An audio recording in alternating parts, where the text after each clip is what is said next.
Good evening, ladies and gentlemen. Here is tonight's entertainment. Only have one question for you. How safe is your computer?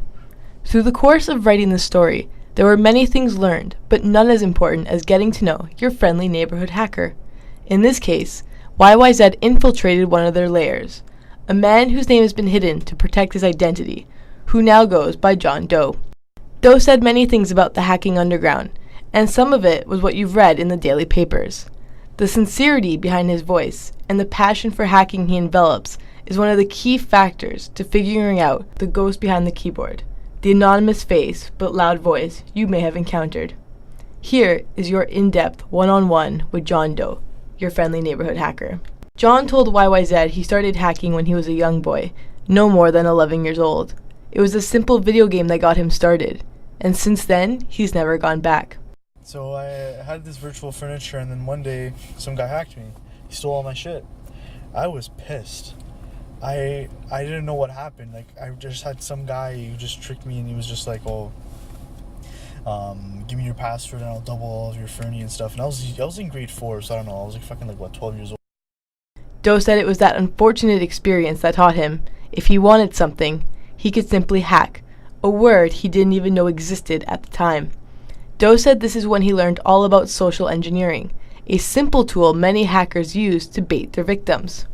I found out what happened to me, and then I realized, okay, so this is what it is. This is the most basic form of hacking, basically stealing the password by social engineering.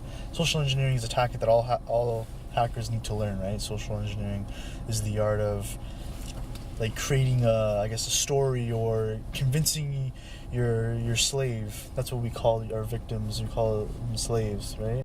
I'm gonna hack these networks and stuff like that. It was very, very primitive social engineering, which is technically a form of hacking because you're convincing people to give you information that they shouldn't be giving you, right?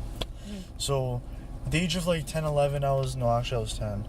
Social engineering these kids to give me all their stuff so I can, hack their Habbo accounts. Since then, Doe has honed his hacking skills, something he said was not an easy feat. The hacking world is a very independent world. With the exception of some members who belong to the hacking group Anonymous, most hackers know one another by their tag name, not their birth name.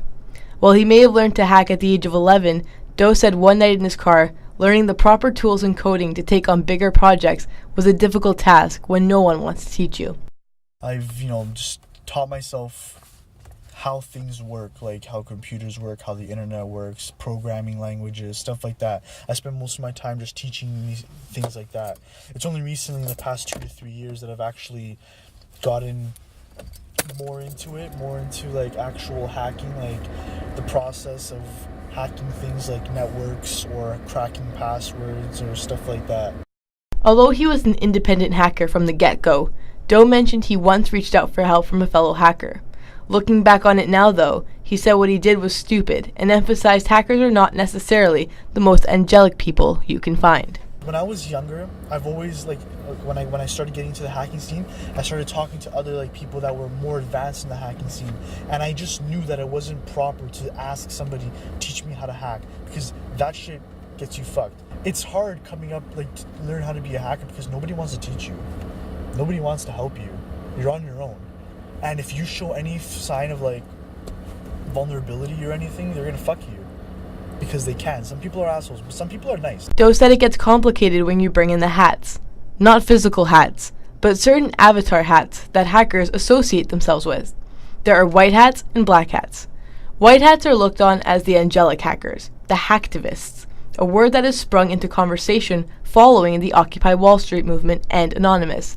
Black hats are the devilish hackers, causing mischief and going on quests to steal. While Doe associates with the side, he thinks the whole thing is slightly ludicrous. Right now I'm studying to become a white hat hacker.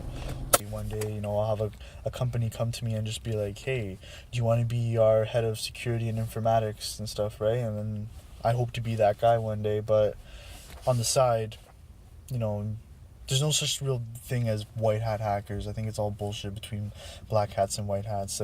You're a hacker, you're a hacker. Doe said the entire hacking community never identified with these hats prior to Anonymous starting off. Since then, Doe said the hacking phenomenon has grown, and he admits he can't stand it.